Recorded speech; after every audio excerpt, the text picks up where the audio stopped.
You click on a $75 concert ticket. By checkout, it's $110. Same seat, same show. Just $35 worth of service fees, facility charges, and something called an order processing fee, which is a fee they charge you for the act of paying them money. Concert tickets are now nearly 50% more expensive than advertised once Ticketmaster finishes with you, and that's before parking. Book a flight advertised at $150. By the payment screen, it's $245. That's after a carry-on bag fee, a seat selection fee, and a boarding group upgrade so you don't get on last and fight someone for overhead bin space. In 2024, U.S. airlines collected a record $7.27 billion just from baggage fees, separate from the ticket, separate from the seat, separate from everything else.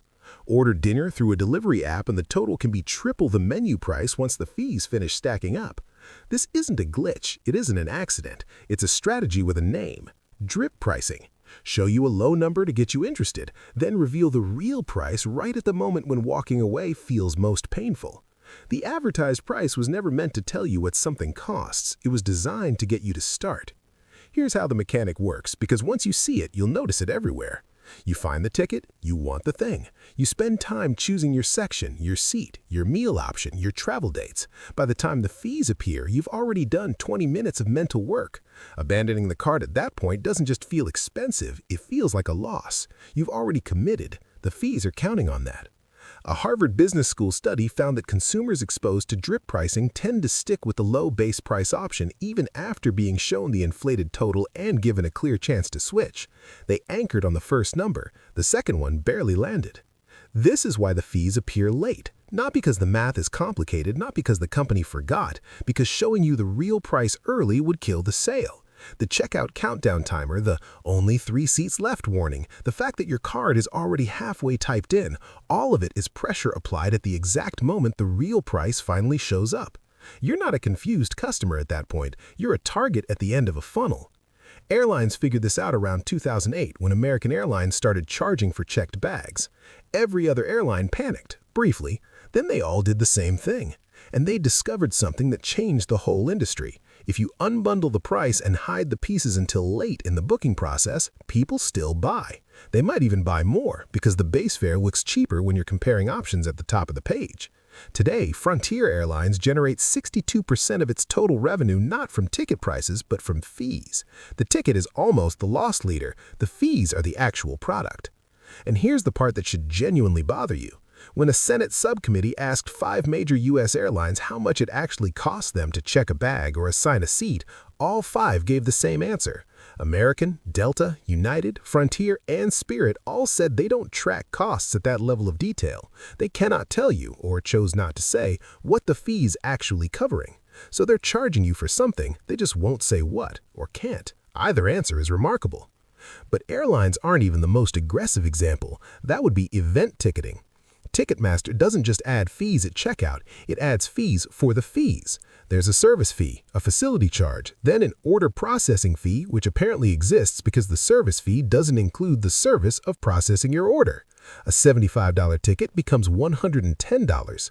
That extra $35 is not going to the artist, not to the venue. Most of it stays with Ticketmaster. The D.C. Attorney General sued StubHub, claiming the platform caused district consumers roughly $118 million in hidden fees since 2015 alone.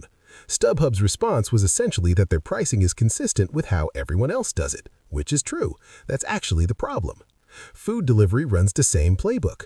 Order a meal through DoorDash or Uber Eats, and by checkout, you might face a delivery fee, a service fee, a small order fee, a tip prompt, and taxes stacked on top of more fees.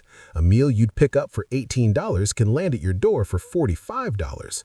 At some price points, you're paying twice, once for the food and once for having been convinced to order it. Each industry learned this from the others. Same funnel, different product. The deeper damage isn't just to your wallet, it's to your ability to make a real decision. By the time you know what something actually costs, you're too far in to start over. You can't comparison shop at the checkout screen. You're not shopping anymore, you're finishing. The low advertised price wasn't a deal, it was a door that only opens one way. Some economists call this attention scarcity exploitation.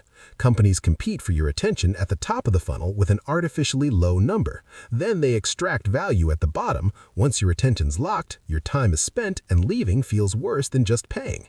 That's not a coincidence. That's product design. The good news, such as it is that regulators are finally paying attention. California passed a law in July 2024 requiring all-in pricing, meaning the full cost has to be visible from the start. Minnesota followed. The FTC proposed a federal rule targeting what they call junk fees. Regulators estimate that forcing transparency could save U.S. consumers over $3.5 billion a year in travel and ticketing alone. Worth sitting with that number for a second. $3.5 billion a year, saved, just by showing people the real price up front. The fact that it took government legislation to make companies do that says everything about how profitable hiding it was. Transparency wasn't a feature, it was a threat. Here's what makes this feel particularly cynical. There's a version of optional fees that would be completely fine. A seat upgrade, faster shipping, extra legroom. You want it, you pay for it, everyone moves on. That's a reasonable transaction.